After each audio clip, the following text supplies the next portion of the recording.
موت سے پہلے فرشتے آ جاتے ہیں. چاہے تم اچھے آدمی ہو، بیٹھے ہوئے ہو، تم کو بھی اگر موت آنی ہے تو تم پہلے فرشتوں کو دیکھنے لگ جاؤ گے، لیکن بتا نہیں سکتے کسی کو. موت سے تھوڑی دیر پہلے فرشتے قریب آ جاتے ہیں. پہلے جماعت فرشتوں کی آتی ہے، پھر ملک الموت آتے ہیں. ملک الموت ان فرشتوں کے بیچ آتے ہیں. جیسے ہی یہ مرنے والا آدمی ملک الموت کو دیکھ لیتا ہے، پھر اس کے جسم میں کپ کپی طاری ہو جاتی ہے. اور ایسی کپ کپی طاری ہوتی ہے کہ کبھی پیشاب نکل جاتا ہے، کبھی پخانہ نکل جاتا ہے. اکثر دیکھنا مرنے والوں کی نجاست نکل جاتی ہے. ملک الموت کو وہ بہت قریب سے دیکھتا ہے، اور ان کی دو شکلیں ہیں. ایک بہت بھیانک شکل ہے، اس کو دیکھنا ہی عذاب ہے، اور ایک بہت خوبصورت شکل ہے، ان کو دیکھنا ہی رحمت ہے. وہ نیک بندوں کی روح نکالنے کے لیے جب جاتے ہیں تو خوبصورت شکل میں جاتے ہیں، اور جب گنہگاروں کی روح نکالنے جاتے ہیں تو بھیانک شکل میں جاتے ہیں. اور ان کو دیکھتے ہی مرنے والے کا جسم پیلا پڑ جاتا ہے، پیشانی اکھڑ جاتی، آنکھیں پھٹی رہ جاتی، اور پھر خرخرا آنے لگ جاتا ہے، یعنی خر کی آواز تیز ہو جاتی ہے. وہ بولنا چاہتا ہے اپنے پاس والوں کو، لیکن بول نہیں سکتا، بند ہو جاتا ہے. یہ وہ وقت ہے جب اس کے توبہ کا دروازہ بھی بند ہو جاتا ہے. اب اگر فرشتوں کو دیکھ کر کوئی توبہ بھی کر لیا، ایمان لایا، تو اس کا ایمان قبول نہیں. اس وقت سے پہلے پہلے تک جو بھی ایمان لایا یا توبہ کیا، اس کی توبہ قبول ہے. لیکن موت کا خرخرا آ گیا اور فرشتوں کو دیکھ لیا، اس کے بعد بہت سارے کافر بھی پکاریں گے کہ ہم ایمان لاتے ہیں اللہ پر. نہیں، اب ایمان قبول نہیں ہوگا. موت اتنی آسانی سے نہیں آتی، اس کا پروسیس ہے. فرشتے آتے ہیں، ملک الموت آتے ہیں، پھر اس کے بعد اس کو گھور کر دیکھتے ہیں، پھر اس کو چت لٹا دیا جاتا ہے، یا جس حالت میں بھی ہے وہ گر جاتا ہے. کھڑا ہے تو گرتا ہے، بیٹھا ہے تو گرتا ہے، موت آنے سے پہلے لڑک جاتا ہے. یہ ضروری بھی نہیں ہے کہ آج میں اپنے آپ کو سنبھال کر بیٹھا ہوں. اگر میری موت آنی ہے، اسی کرسی سے گر جاؤں، اسی جگہ سے ہم گر جائیں گے.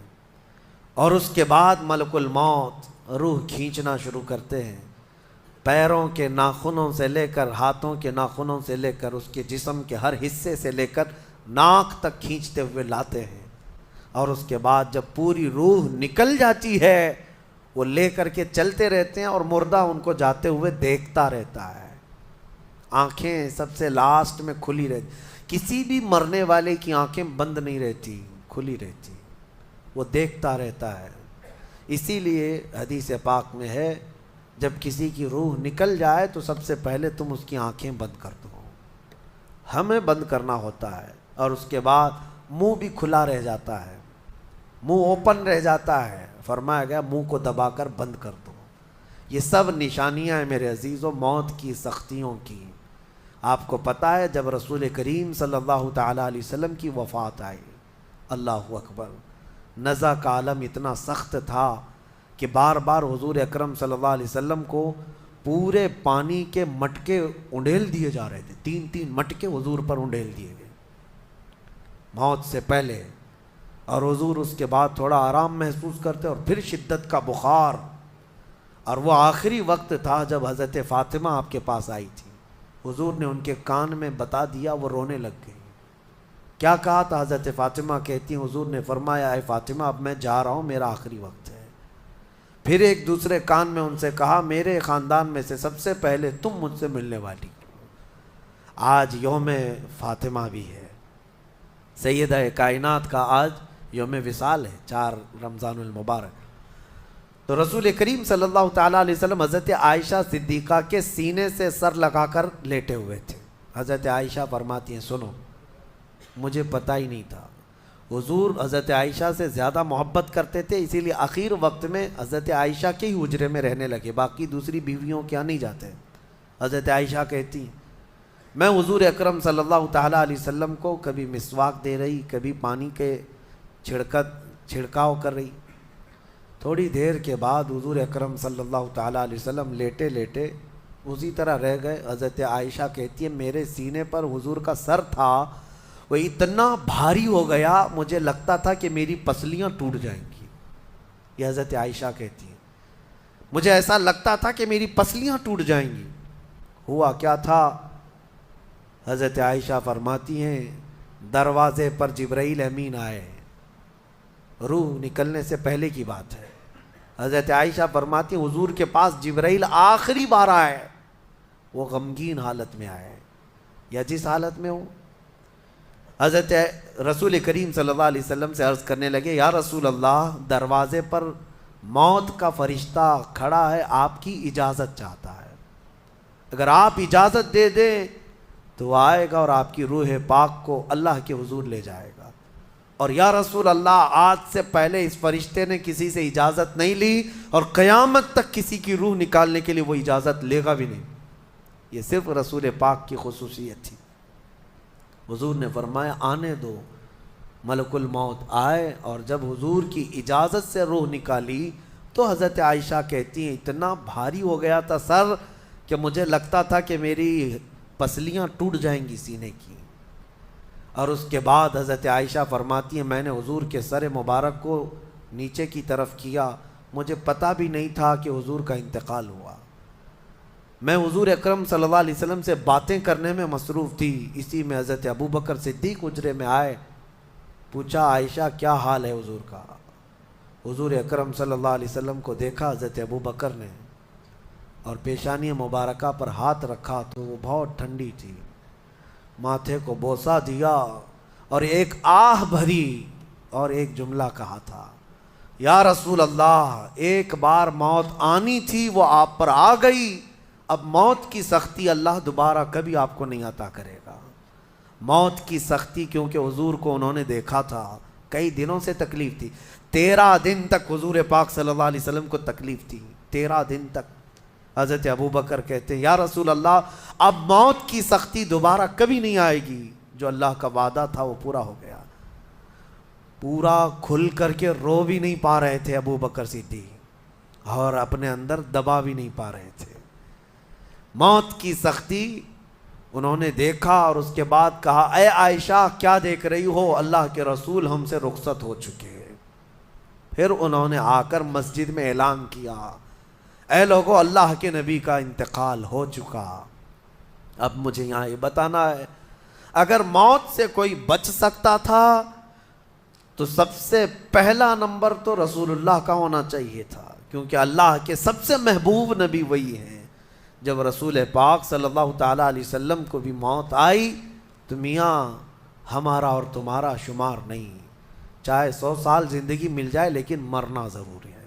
بہرحال یہ باتیں بڑی طویل ہو جائیں گی۔ موت کا تذکرہ اس لیے بھی میں زیادہ کرتا ہوں کہ حدیث پاک میں ہے مومنوں کو یہ تذکرہ کرو تاکہ ان کو گناہوں سے نفرت پیدا ہو جائے اور آخرت کے سفر کی تیاری وہ شروع کریں۔ اللہ کریم ہم سب کو دنیاوی خرافات سے محفوظ فرمائے، دنیا کی لذتوں سے اور یہ فانی خرافات میں مبتلا ہو کر آخرت بھولنے سے اللہ ہماری حفاظت فرمائے۔ مولا کریم جب ہماری موت آنے کو ہو تو ہماری زبانوں پر کلمہ طیبہ جاری فرما دے۔ رب ذوالجلال موت سے پہلے تیرے حبیب پاک کے چہرے کی زیارت نصیب فرما۔ اے کریم خدا، کیا ہی بہتر ہوتا، میں گنہگار ہوں اور بڑے مرتبوں کی خواہش، تو کریم ہے خدایا، تیری بندہ پروری ہے، کیا ہی بہتر ہوتا مولا کہ موت آئے تو رمضان کا مہینہ مل جائے، جمعۃ المبارکہ مل جائے۔ مولا تیرے وعدے کے مطابق ہم قبر کے عذابات اور سوالات سے محفوظ ہو جائیں۔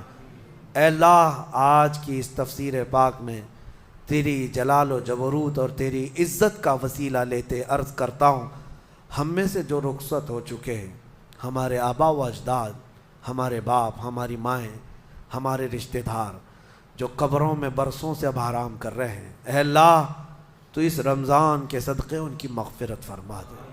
اے کریم خدا، ہمارے گھروں میں عید آ جاتی ہے، رمضان کے آتے ہی دسترخوان بھر جاتے ہیں، ہمارے گھروں میں خوشیاں دوبالا ہو جاتی ہیں، ہمیں نہیں معلوم قبروں والوں کے ساتھ کیا ہوتا ہے، ہمیں پتہ نہیں قبرستان میں ان کے ساتھ کس طرح کی راتیں ہیں اور کس طرح کے دن ہیں۔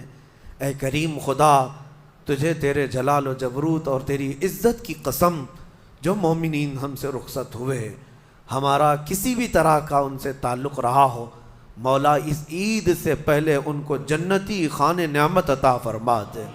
اے اللہ ان سب کو بھی رمضان کی بہاریں عطا فرما۔ تم جہاں کہیں پر بھی جاؤ موت تمہیں آ کر پکڑے گی۔ بروج مشیدہ کا مطلب ہوتا ہے بہت ہی پکے محل میں بھی اگر تم بیٹھ جاؤ، بہت مضبوط محل میں تم بیٹھ جاؤ، موت آنا ہے وہاں پر بھی آئے گی۔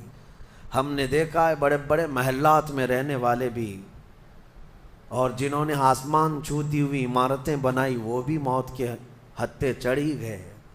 موت تو آنا ہے۔ آج ہمارا حال یہ ہوتا ہے کہ دنیا میں اس قدر مصروف ہو جاتے ہیں کہ موت کو بھول جاتے ہیں۔ تمہیں پتہ بھی ہے کہ اچانک آنے والی یہ موت بالکل مہلت نہیں دیتی، بالکل مہلت نہیں دیتی۔ آپ اگر آس پاس میں اپنی نظریں ڈالیں تو آپ کے دوستوں میں کئی جا چکے ہوں گے، جن کی عمر زیادہ نہیں تھی وہ جا چکے ہیں۔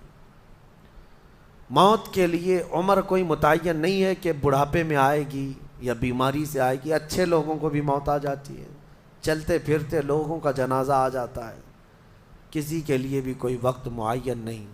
اور قرآن میں اللہ تعالیٰ یہ فرماتا ہے اگر بندہ موت سے بھاگنے کے لیے، جس کو کہتے ہیں پریکاشن لینا، کہیں جا کر کے محفوظ مقام پر چھپنے کی کوشش کرتا ہے، وہ آئے گی موت۔ بزرگوں نے ایک حکایت لکھی ہے کہ ایک بادشاہ کو نجومیوں نے بتایا تھا کہ فلاں دن تمہاری موت آنے والی ہے۔ نجومی ستاروں کا علم جاننے والے اٹکل پچھو سے کچھ نہ کچھ تو بتا دیتے تھے۔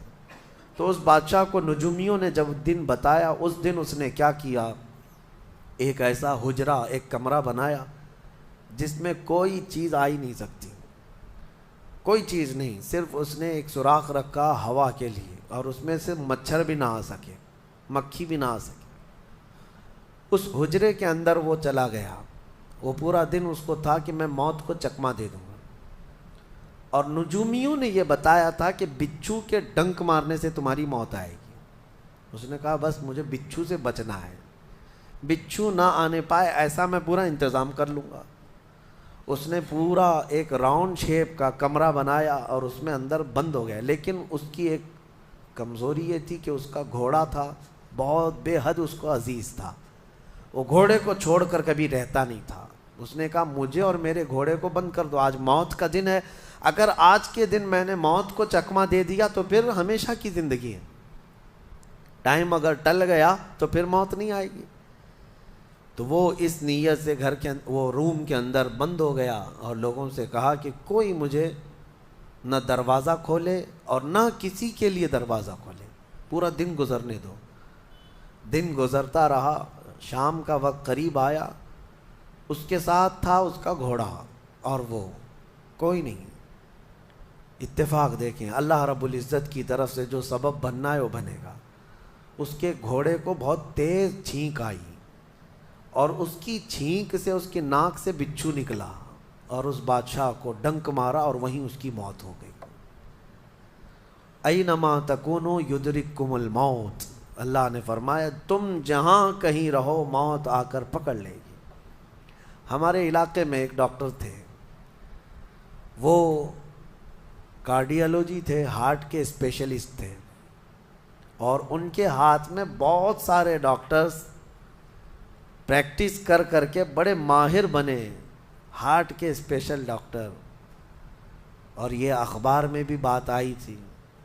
اس ڈاکٹر کا حال یہ تھا کہ برسوں آپریشن اور سرجری کر کے لوگوں کے ہارٹ صحیح کیے یا بائی پاس کیے، لیکن اتفاق ایسا کہ ایک دن وہ لیب میں اندر ہاسپٹل کے لیبارٹری میں کام کر رہا ہے ڈاکٹر، اور اس کے ساتھ 4 اسسٹنٹ ڈاکٹر بھی ہیں اور نرسز بھی ہیں، سارے کہاں پر، لیب کے اندر، ساری مشینیں بھی موجود ہیں۔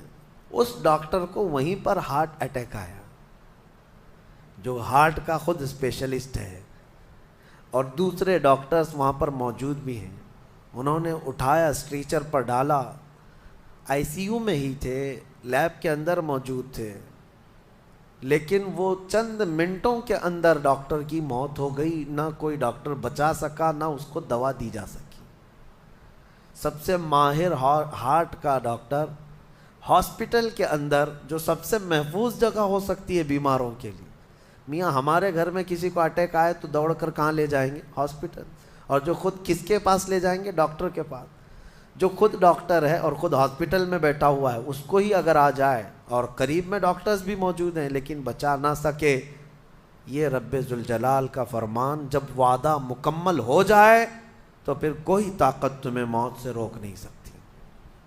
آپ کو پتہ ہے ایک بہت بڑا شخص ہے دنیا کا جو کئی حکومتیں بدل دیا کرتا تھا، جس کا نام غالباً لنکن ہے، سیمسنگ کمپنی کا، جس سے کوئی تعلق ہوگا آپ سرچ کریں تو پتہ چلے، کوریا کا رہنے والا، اور اس کی وجہ سے حکومتیں بدل دی جاتی تھیں۔ اس قدر مالدار آدمی، اس کی مرضی کے بغیر تو کوئی حکومت نہیں قائم ہوتی تھی۔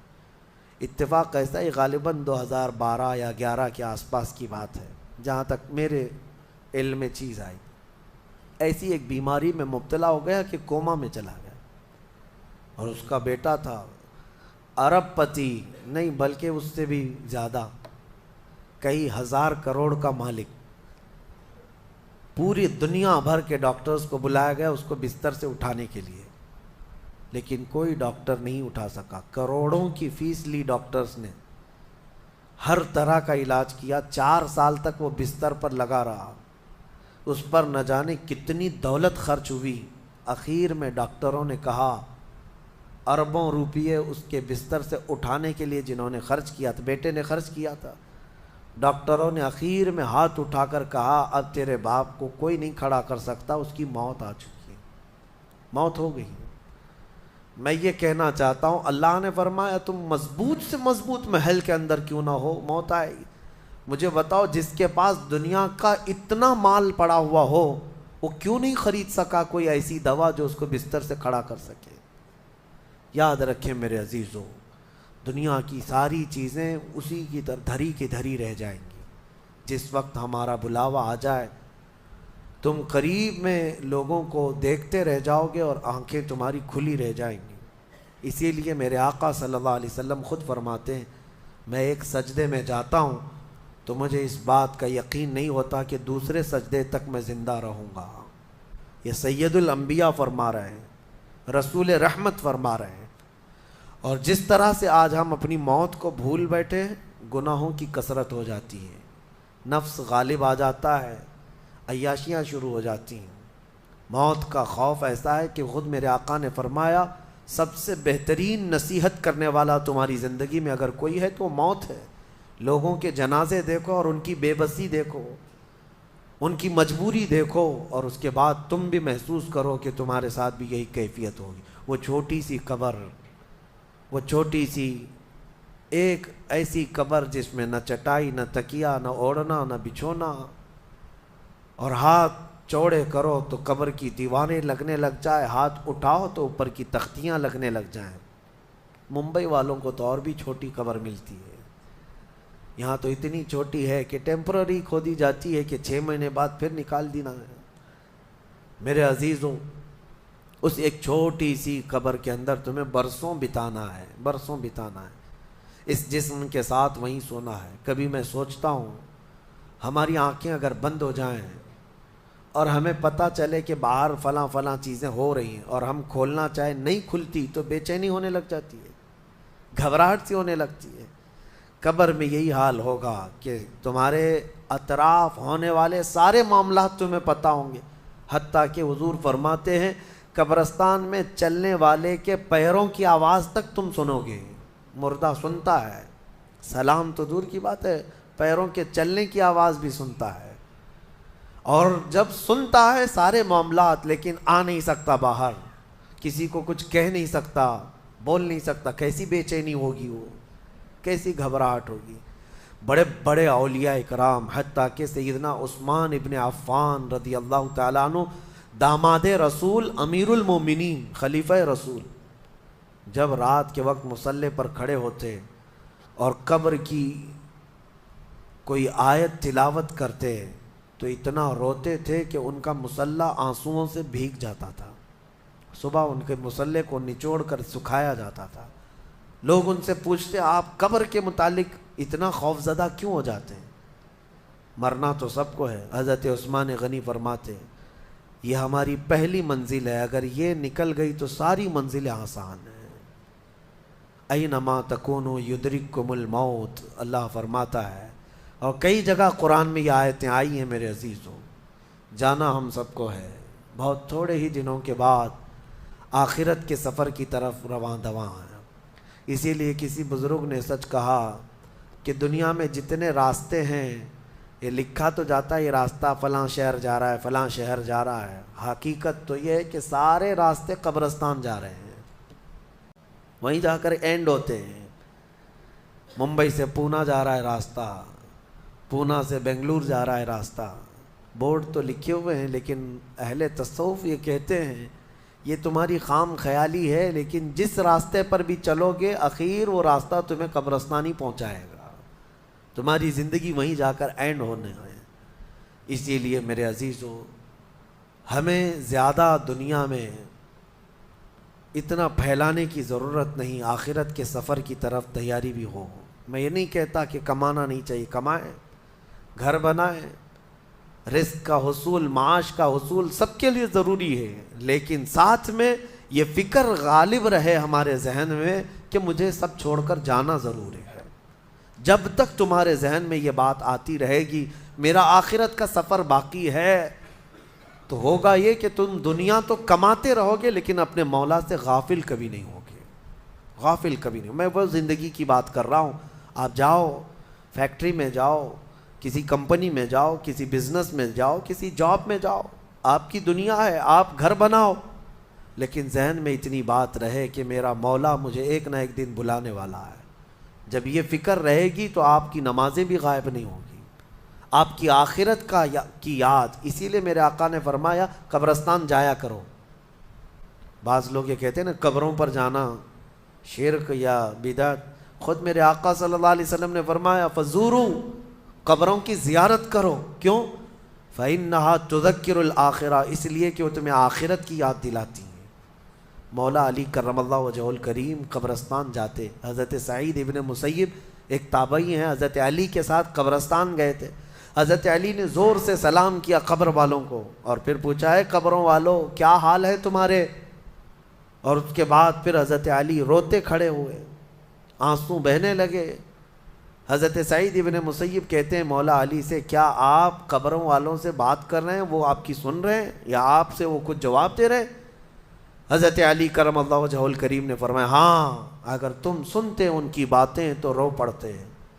حضرت سعید پوچھتے ہیں کیا کہہ رہے ہیں قبروں والے؟ سنو میرے عزیزوں، حیدر کرار شیر خدا علی مرتضیٰ فرماتے ہیں قبروں والوں سے میں نے پوچھا کیا حال ہیں تمہارے؟ تو قبروں والوں نے کہا اے علی مت پوچھو ہمارے حال، جن بالوں کو ہم سجایا کرتے تھے ان بالوں پر تو اللہ نے بچھو چھوڑ دیے. ہمارے وہ چہرے جو غازے سے ملوث تھے، حسین تھے، ہمارے چہروں پر اب خون اور پیپ کے علاوہ کچھ نہیں رہ گیا. ہمارا وہ جسم جس کے سنوارنے کے لیے ہم دن بھر گھنٹوں لگاتے تھے، آج وہ ہماری قبروں میں کیڑوں کی غذا بنا دی گئی ہے. حضرت علی فرماتے ہیں قبروں والوں نے جب ہم سے یہ کہا تو ہم نے رو پڑا، ہمیں رونا آ گیا. یقیناً میرے عزیزوں وہ منزل آپ کی بھی ہے میری بھی ہے، ہمیں بھی جانا ہے، آپ کو بھی جانا ہے. حضرت سفیان ثوری فرماتے ہیں ایک چھوٹی سی بچی کو آپ نے ایک جنازے کے پیچھے جاتے ہوئے دیکھا روتے ہوئے. وہ لڑکی اپنے باپ کے جنازے میں جا رہی تھی، رو رہی تھی اور یہ کہہ رہی تھی اتنی بڑی مصیبت کا دن ہمارے اوپر کبھی آج تک آیا ہی نہیں تھا. حضرت سفیان ثوری نے کہا بیٹا تم پر نہیں، تمہارے باپ پر جو دن آیا وہ کبھی نہیں آیا تھا. موت کا دن، موت کا دن سب سے سخت دن ہے، سب سے سخت دن ہے. موت کس طرح سے آتی ہے پتہ ہے؟ فرمایا گیا جیسے ریشم کے کپڑے کو کانٹوں کی جھاڑی پر ڈال دو اور کپڑا کھینچو، کپڑے کے تار تار نکلتے جائیں گے. فرمایا گیا ملک الموت روح نکالنے کے لیے جب آتے ہیں تو اسی طرح سے روح نکالتے رہتے ہیں انگلیوں سے، پیروں کی، ہاتھوں کی انگلیوں سے، ناخنوں سے روح نکلتی نکلتی آتی ہے، ایک ایک جوڑ سے روح نکلتی ہے، یہاں تک کہ ناک تک اس کو کھینچ کر کے لایا جاتا ہے۔ اور قرآن میں اللہ فرماتا ہے تم اگر دیکھو گے کہ روح کیسی نکالی جا رہی ہے، یضربون وجوہہم وادبارہم، فرشتے آتے ہیں پیٹھ پر، پیچھے مارتے ہیں، زور زور سے مارتے ہیں، اور پیشانیوں پر مارتے ہیں، اور یہ کہتے ہیں اے نکل جا روح۔ اللہ فرماتا ہے تم اگر دیکھو گے کہ فرشتے کس طرح روح نکالتے ہیں تو کانپ کر رہ جاؤ گے، مار مار کر کے روح کو نکالا جاتا ہے۔ اور یہ چھوٹا سا وقت نہیں ہے، ادھر جھٹکا لگا ادھر موت ہو گئی، لمبا پروسیس ہے، اس سے جو گزرتا ہے وہی بتا سکتا ہے۔ بعض لوگوں کو ایسا لگتا ہے زہر کھا لیا ابھی موت ہو گئی، سوسائڈ کر لیا ابھی موت ہو گئی۔ موت اتنی آسانی سے نہیں آتی، لمبا پروسیس ہے۔ کچھ عورتیں ایسی ہیں جو تم پر حرام کی گئی ہیں ہمیشہ ہمیش کے لیے، ان سے کبھی نکاح نہیں ہو سکتا۔ ان کا بیان ہے، وہ کون سی عورتیں ہیں؟ اللہ تعالیٰ فرماتا ہے حرمت علیکم امہاتکم و بناتکم و اخواتکم و عماتکم و خالاتکم، یہاں تک تمہارے اوپر تمہاری مائیں حرام ہیں، ماں سے کبھی نکاح نہیں کر سکتا، اور تمہاری بہنیں تمہارے لیے حرام ہیں، مائیں حرام ہیں، بہنیں حرام ہیں، بیٹیاں تمہارے اوپر حرام ہیں، اپنی بیٹی سے کوئی نکاح نہیں کر سکتا۔ تمہاری پھوپھیاں اور تمہاری خالائیں، یہ وہ جو ابد الآباد ہمیشہ ہمیش کے لیے تم پر حرام ہیں، ان کو محرم عورتیں کہا جاتا ہے، ان سے پردہ بھی نہیں ہے، باپ کا اپنی بیٹی سے نہیں ہے، بیٹے کا اپنی ماں سے نہیں ہے، اسی طرح بہن کا بھائی سے نہیں ہے، یہ محرم عورتیں ہیں جن سے نکاح کبھی نہیں ہو سکتا۔ اس کے علاوہ کچھ اور بھی ہیں، یہ 5 تو میں نے بتایا، ماں، بیٹی، بہن، پھوپھی اور خالہ، یہ 5 ہوئی۔ اب آگے رب تعالیٰ فرماتا وَأَخَوَاتُكُم مِّنَ الرَّضَاعَةِ، یعنی دودھ شریک بہن ہے، یعنی تمہارے ماں کا دودھ کوئی اور لڑکی پی ہے تو وہ تمہاری رضائی بہن ہو گئی، یا تم نے کسی خاتون کا دودھ پیا تھا اپنی ماں کے علاوہ، اپنی ماں کے علاوہ کسی اور کا دودھ پیے تھے، تو اس عورت کی جو بیٹی ہوگی وہ تمہاری رضائی بہن ہوگی، اس سے کبھی نکاح نہیں ہو سکتا۔ یہ رضائی بہن، دودھ شریک بہن اس کو کہا جاتا ہے۔ پھر 7ویں نمبر پر وَأُمَّهَاتُ نِسَائِكُمْ، اور تمہاری بیویوں کی مائیں، یعنی ساس سے کبھی نکاح نہیں ہو سکتا، حتیٰ کہ اگر تمہاری بیوی کو تم نے طلاق دے دیا،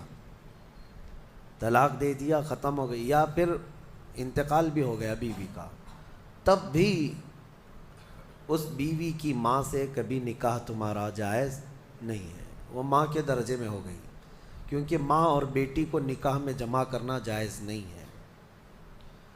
وَرَبَائِبُكُمُ اللَّاتِي فِي حُجُورِكُم مِّن نِّسَائِكُمُ اللَّاتِي دَخَلْتُم بِهِنَّ، یا پھر وہ لڑکی جو تمہاری خود کی تو نہیں ہے لیکن تمہاری بیوی کی لڑکی ہے، یعنی کسی اور شوہر سے ہوئی ہوگی، اس لڑکی کے ساتھ نکاح بھی تمہارا کبھی جائز نہیں ہوگا۔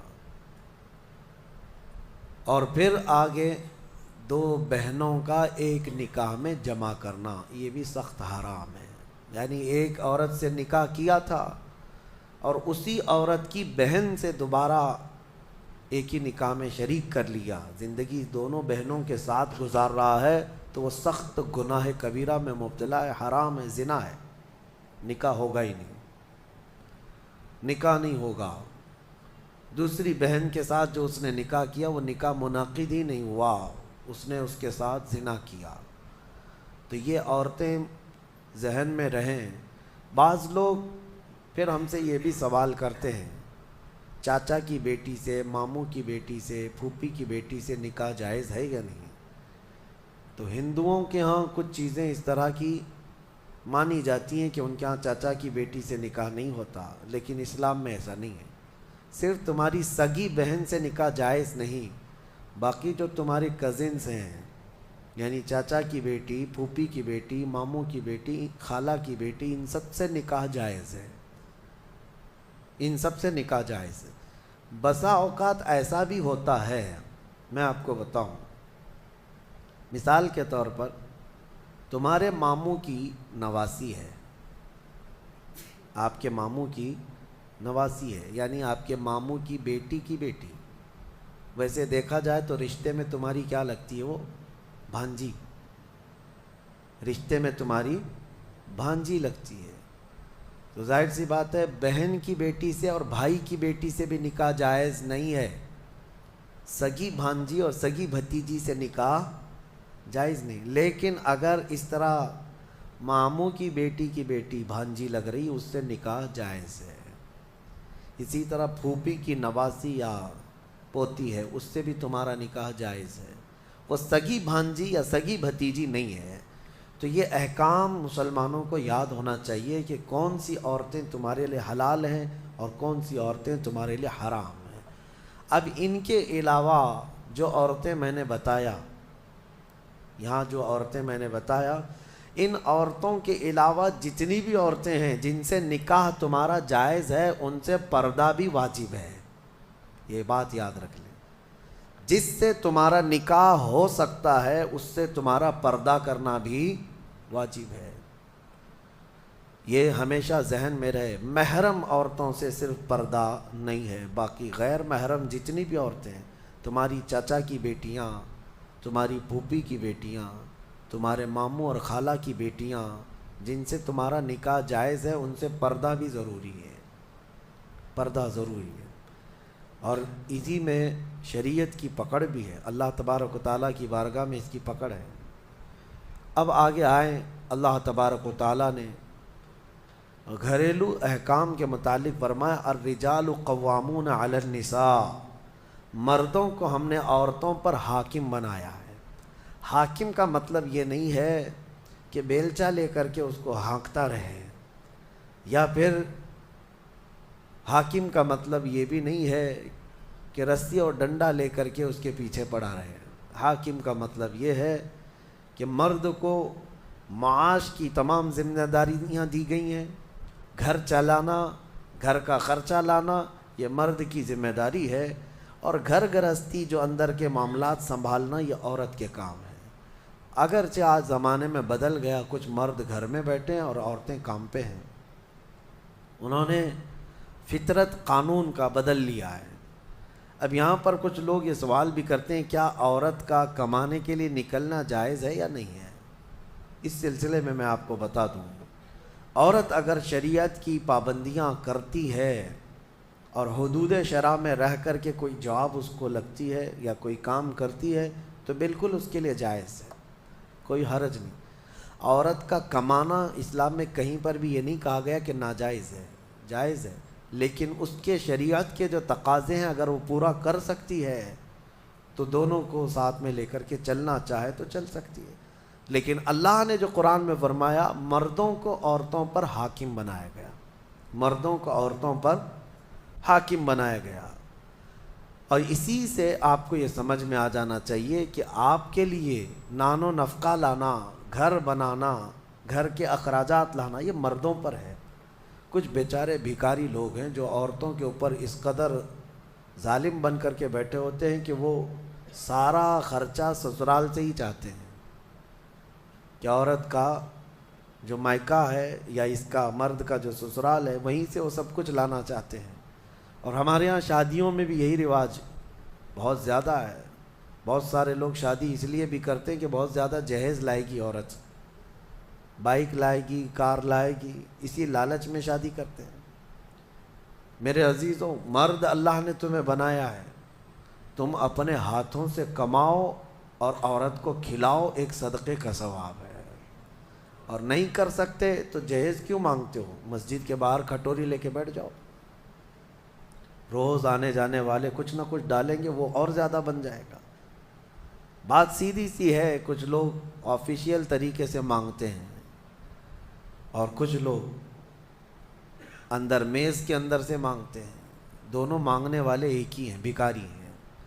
مردوں کو اللہ تبارک و تعالیٰ نے اس کا حکم نہیں فرمایا۔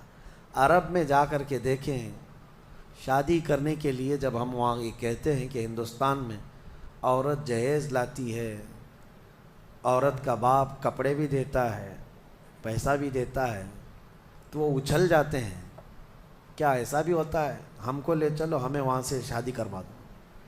اس کی وجہ یہ ہے کہ عرب میں آج بھی مہر بہت اونچا ہوتا ہے۔